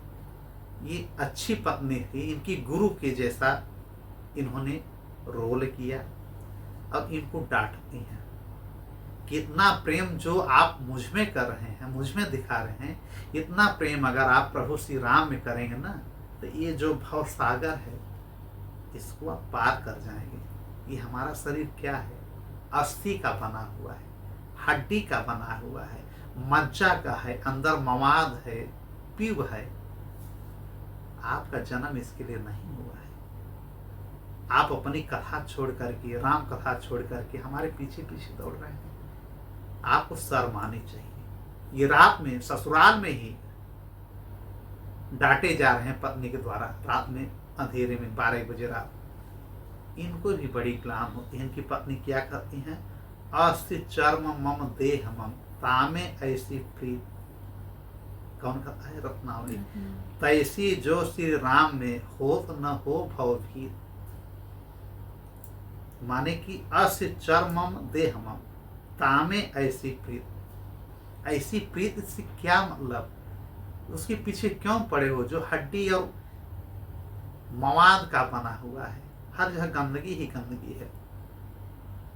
तैसी जो श्री राम में, माने ऐसी प्रीत अगर आप राम में लगा दोगे, प्रभु श्री राम में लगा दोगे, होत न तो भवभीत, तो कभी भी भयभीत नहीं होगे और भव सागर से हमेशा पार हो जाओगे। तत्काल वो अपनी पत्नी रत्नावली को वहीं छोड़ते हैं, उनको प्रणाम करते हैं पैरों में। इनकी सारी इंद्रियां, चक्षु ज्ञान खुल जाते हैं। ये पुनः जब जाते हैं लौट कर, फिर से वापस नहीं जाते हैं अपनी पत्नी के पास। उनको गुरु जैसा दर्जा देकर के ये निकल जाते हैं। और फिर नरहरियानंद जी से राम कथा का पूर्ण रूप से पूरा स्मरण करते हैं, श्रवण करते हैं और भोलेनाथ के आशीर्वाद के अनुसार एक रात्रि में स्वप्न देते हैं कि अब तुम राम कथा लिखो। तो संस्कृत में जब लिखते हैं तो अमान्य हो जाता है। भोलेनाथ कहते हैं अपनी भाषा में, जो इस समय प्रांतीय भाषा है, बोलचाल की भाषा, उसी में लिखो। तो अवधी भाषा में रामचरितमानस लिखते हैं। इस प्रकार से तुलसीदास जी गोस्वामी तुलसीदास बन गए। गोस्वामी का मतलब क्या होता है?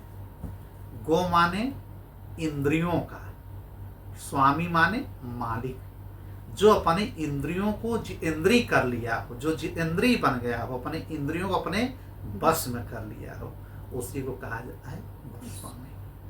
ठीक है जी। तो यह है राम कथा का एक शुरुआत और राम कथा का महत्व कि राम नाम लेने से हमारे हजारों पाप कट जाते हैं।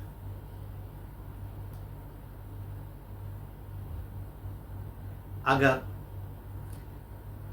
11 नाम या 13 नाम भगवान के ले लिया जाए तो कहा गया है कि ये मान के चले कि जैसे 10,000 अश्वमेघ यज्ञ आप कर रहे हैं उतना लाभ आपको मिलता है। इस 13 नामों को, कहीं कहीं 11 है, कहीं कहीं 13 नाम है, 13 नामों को हम लोग लेते हैं। फिर आज की राम कथा थोड़ा सा रोकेंगे, विश्राम करेंगे, फिर अगली कथा कहेंगे। तो 10,000 अश्वमेघ यज्ञ का जो फल मिलता है उसको शिव जी ने पार्वती जी से कहा है कि यह 13 नाम अगर कोई ले ले पार्वती, तो वह इस भाव सागर में, अब उस भाव सागर में या किसी सागर में उसको कोई भी किसी प्रकार का पीड़ा नहीं होगा। जितने भी जिस योनि में इसने पाप किया है सारे पाप नष्ट हो जाएंगे।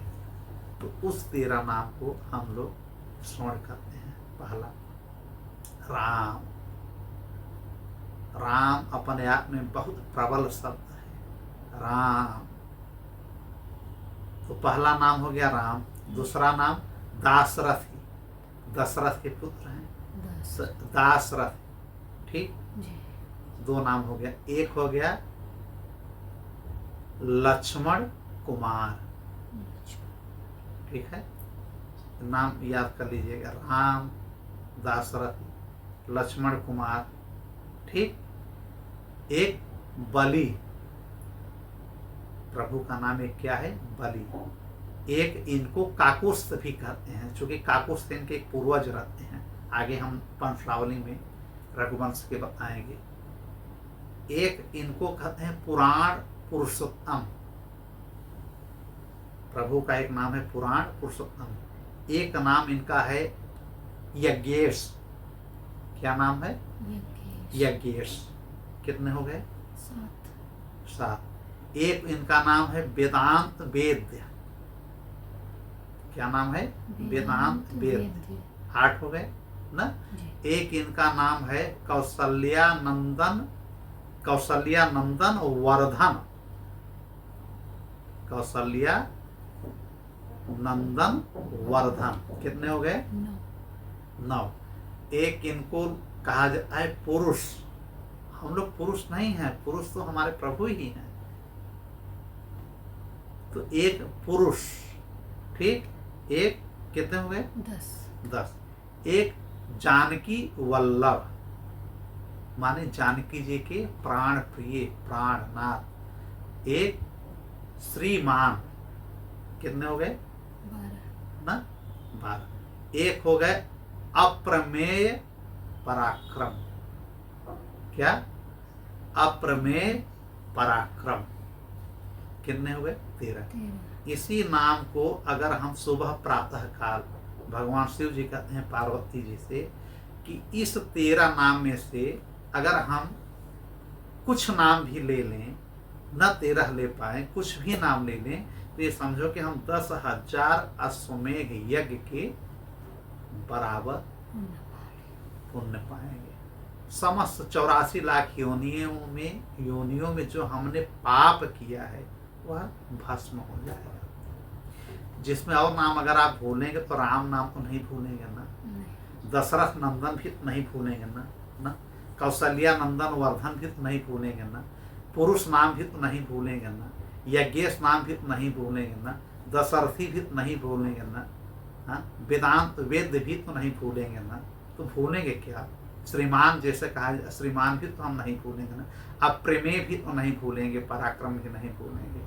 तो कहने का मतलब कि इसी प्रकार से अगर हम नाम ले लें, लक्ष्मण कुमार, लक्ष्मण का भी अंश अवतार यही है। लक्ष्मण कुमार नाम ले लें, बलि नाम ले लें, ये सब नाम लेने से क्या होता है? हम समझे एक अश्वमेघ यज्ञ कर लिए, और सारे नाम ले लिए तो समझो 10,000 अश्वमेघ यज्ञ हमने कर लिया, उतना पुण्य पा गए। यह कौन करता है? हमारे भोलेनाथ जी, भोलेनाथ जी, माता पार्वती पार्वती जी से। इस प्रकार से भोलेनाथ जी पार्वती माँ से हमेशा राम कथा ही कहते हैं, उनको सारी कथा सुनाते हैं। जी। पार्वती मैया भी खूब मन लगा करके सुनती हैं। कहीं जब नहीं सुनती हैं तो भी कथा हम बताएंगे। जब एक बार इन्होंने, पार्वती माँ ने चूक कर दिया है राम कथा सुनने में। भोलेनाथ जी माता पार्वती को राम रक्षा कवच सुनाते हैं। जैसे कहा जाता है कि कवच एक होता है ढाल, जी। तो राम रक्षा कवच की जब इन्होंने स्तुति सुनाई तो उस स्तुति को सुन करके माता पार्वती ने कार्तिकेय को सुनाया। कार्तिकेय वह सुन करके जा करके तारकासुर का वध करते हैं। चूंकि जो राम रक्षा कवच की स्तुति पढ़ लेता है या सुन लेता है ना, तो अब बहुत बलवान, बुद्धिमान, प्रभावशाली, और किसी युद्ध में, किसी वाक्पटुता में कभी वह पराजित नहीं होता है। यह राम रक्षा कवच है क्या? राम जी के समस्त गुणों का बखान करना, उनके नामों का उल्लेख करना और उनकी पूर्णतः सारी कथा सुनना। यह स्वप्न में जा करके एक बार शिव जी ने विश्वामित्र को सुनाया था, और वही राम रक्षा कवच सुन करके वह ब्रह्म ऋषि बन गए। और कार्तिकेय यही सुन करके तारकासुर का वध कर दिए। और इनका शिष्य भोलेनाथ का एक थे जो है रामदास, यही राम रक्षा सुन करके बहुत बड़े राम कथावाचक बन गए और अपने भक्त विष्णु जी। दास को पूरी राम कथा का वर्णन किया। तो राम रक्षा कवच का मूल मंत्र अगर हम देखें कि मूल मंत्र क्या है, तो मूल मंत्र में श्री राम रक्षा कवच को हम यही कहते हैं क्या? श्री राम जय जय राम, श्री राम जय जय राम। यह मूल मंत्र है राम रक्षा कवच का।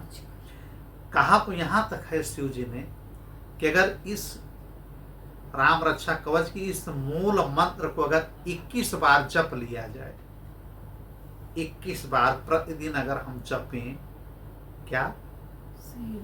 श्री राम जय जय राम, अगर 21 बार हम जप लेंगे तो करोड़ों करोड़ों वर्ष के जो हमारे पाप है ना, बड़े से बड़े ब्राह्मण हत्या पापी हो, गौ हत्या पापी हो, ठीक है, बहुत बड़ा बड़ा पाप किया हो, किसी का हत्या किया हो, चोरी किया हो, डकैती किया हो,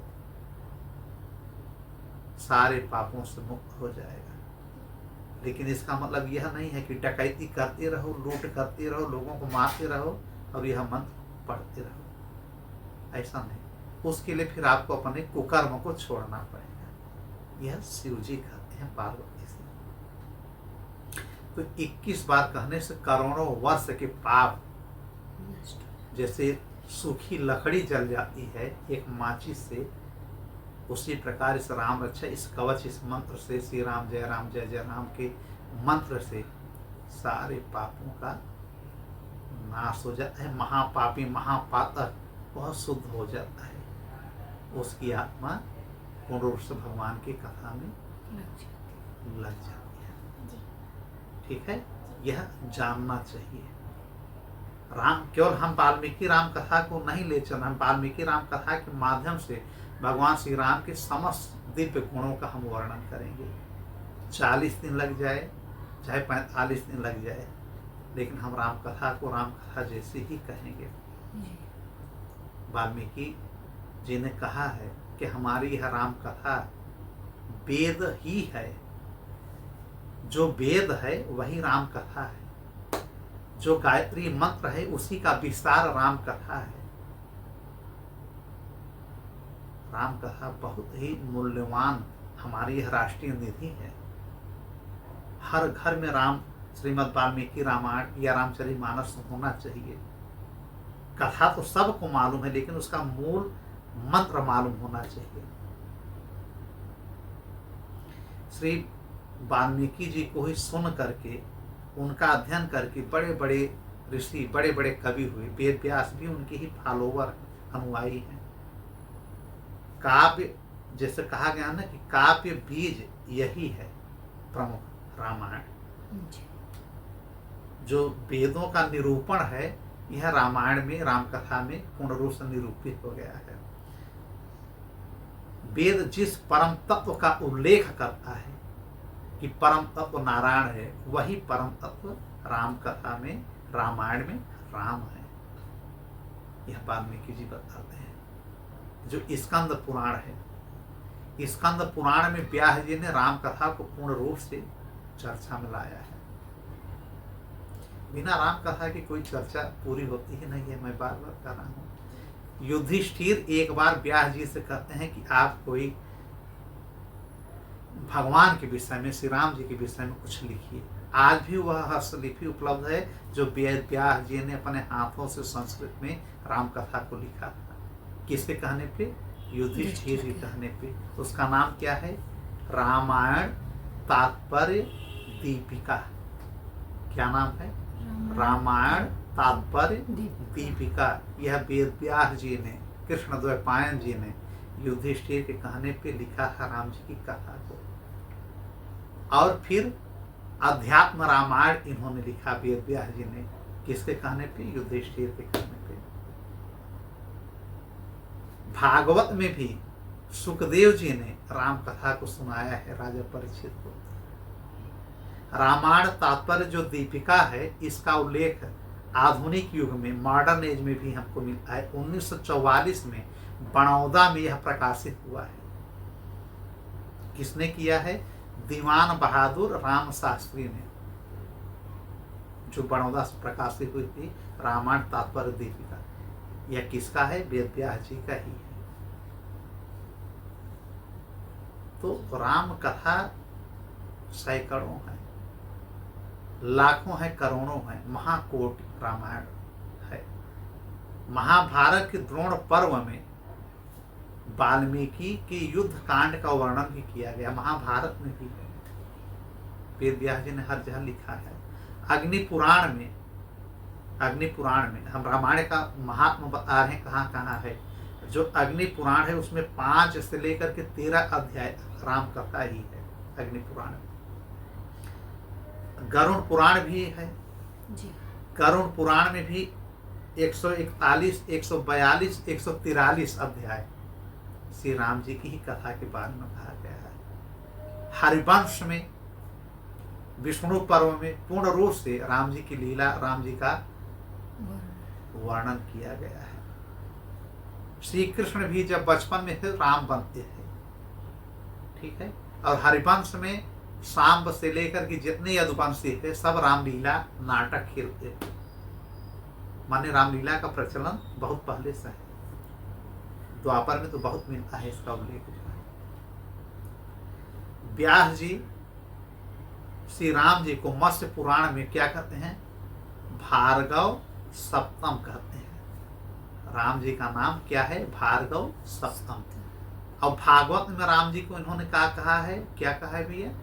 महायोगी कहा है। श्री कृष्ण जी को महायोगी कहा गया है ना व्यास जी ने। बहुत नाम है इनके, अनेकों नाम है। कवि एक हैं जो कवि कुल तिलक जिसे कहा गया है। किसको? कालिदास को। इन्होंने लिखा है रघुवंशम। ना, जी। उसमें 2 बार इन्होंने पूजा पहले किया है किसका, महर्षि वाल्मीकि का। जितने भी कवि हैं सब महर्षि वाल्मीकि की ही अपना आराध्य मानते हैं। जो वाणी उनकी है, जो चेतना वाल्मीकि जी की है, जो विद्वता इनकी है, वहां तक कोई पहुंच नहीं पाएगा। रामायण में इन्होंने क्या क्या नहीं लिख दिया है।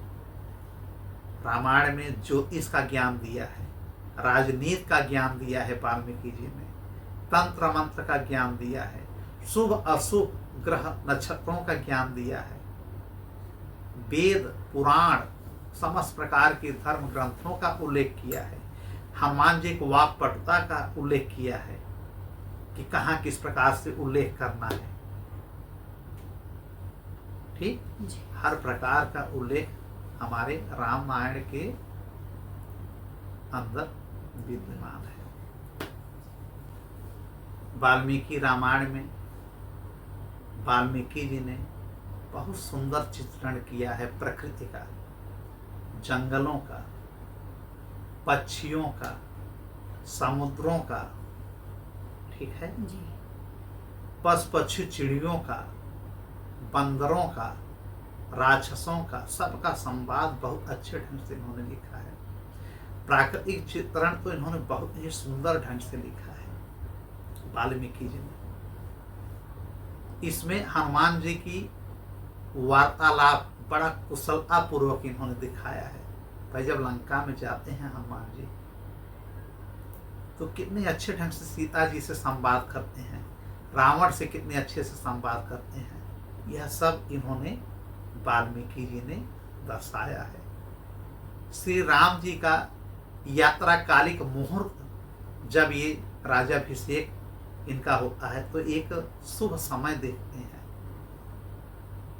शुभ समय देख करके राजा दशरथ इनका शादी करते हैं सीता जी से। मतलब यह सब चित्रण इन्होंने किया है वाल्मीकि जी ने। दशरथ जी ने ज्योतिषों से यह सब पूछा कि कौन सा समय सही है शादी करने का, कौन सा समय सही है इनका राज्याभिषेक करने का। इसका मतलब ज्योतिष पे इन्होंने प्रबल दावा रखा है कि नहीं, ज्योतिष पे विश्वास करना चाहिए। जब युद्ध कांड होता है लंका कांड तो उसमें जैसे कुछ है 32 से 34 श्लोक के आसपास जो है रावण का जो होता है, जो मरण का समय होता है, युद्ध कांड में ही रावण मरता है ना, उस समय ग्रहों की दशा के विषय में उन्होंने कहा कि सारे ग्रह किस प्रकार से इसके विपरीत चले गए थे रावण के। युद्ध कांड में 91वें सर्ग में इन्होंने लिखा है आयुर्वेद विज्ञान की बात।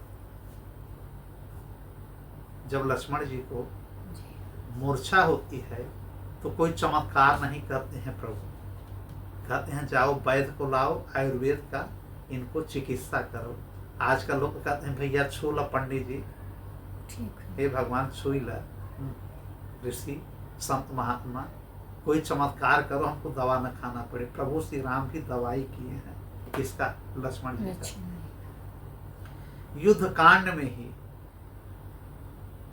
राजनीति की बात की गई है खूब ज्यादा, 2 से लेकर के लगभग 25 श्लोक तक जो है युद्ध राजनीति की बात की गई है कि किस प्रकार से पॉलिसियां हो कि हम इनसे विजयी हो जाएं। इधर राम जी योजना बनाते हैं, उधर रावण बनाता है। युद्ध कांड में ही तंत्र शास्त्र की बातें की गई है। मेघनाथ हमेशा तांत्रिक रहता है, पूजा पाठ करके ही तंत्र मंत्र करके जाता है युद्ध करने। ये सब आप लोगों ने गौर किया होगा ना, ये सब चीजों का बड़े अच्छे ढंग से वर्णन इन्होंने किया है। किन्होंने, वाल्मीकि जी। रावण और मेघनाथ एक बहुत बड़ा तांत्रिक था, यह भी इन्होंने दर्शाया है वाल्मीकि जी ने। रावण अपने रथ पे हमेशा मनुष्य की खोपड़ी का कंकाल लगा के चलता है, तो वह उसको शुभ मानता है। यह सब इन्होंने दर्शाया है। रावण और मेघनाथ बहुत बड़े भारी तांत्रिक थे ये, जैसा आजकल तंत्र मंत्र होता है ना, उस समय भी चला आ रहा था। उसकी ध्वजा पे ही पूरा मनुष्य की खोपड़ी लगा हुआ था रावण की। कितना बड़ा तांत्रिक था। तो कहने का मतलब कि इन्होंने बहुत कुछ, वाल्मीकि जी ने ज्योतिष उसमें पूरा दिखाया है, आयुर्वेद। आयुर्वेद हो गया, जी। राजनीति शास्त्र की बात इन्होंने किया, जी। तंत्र मंत्र की बात किया, शुभ अशुभ की बात किया, ठीक, ग्रह दशाओं के विषय में बात किया, ज्योतिष के विषय में बात किया, राम जी के धर्म मर्यादा के विषय में बात किया, चरित्र के विषय में बात किया, ठीक, रावण के अहंकार, ज्ञानी होने के बाद भी अहंकार की बात इन्होंने किया, अर्थशास्त्र की इन्होंने बात किया, ठीक है, कैसे मतलब हमारे प्रजाओं का कई प्रकार से जो है अर्थशास्त्र के हिसाब से बढ़ेगा, कहाँ से मुद्रा कोष में बढ़ेगा, तमाम प्रकार की बात इन्होंने किया।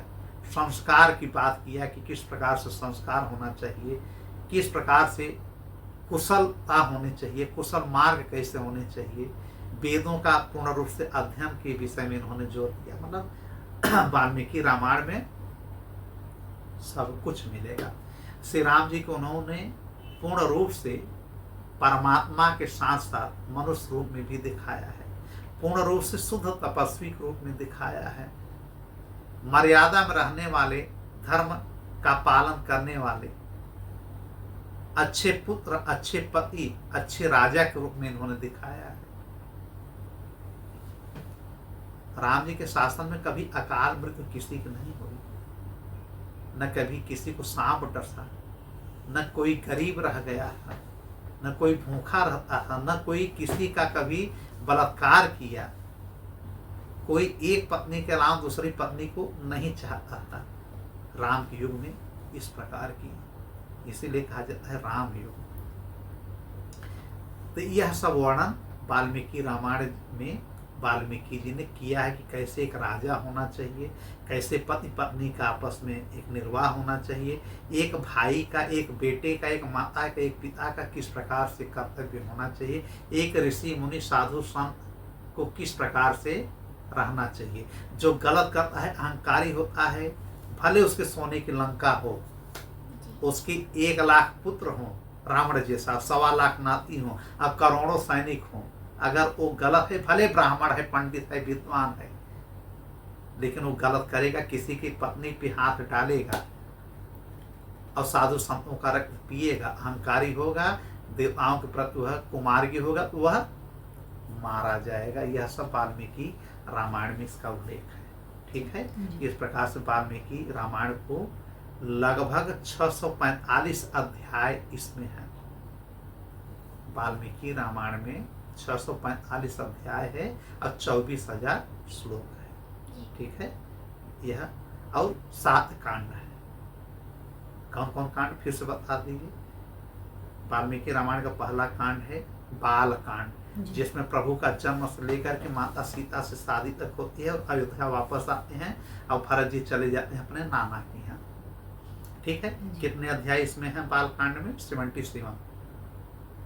बाल कांड के बाद होता है अयोध्या कांड। अयोध्या कांड में कितने चैप्टर हैं, अध्याय हैं? 119।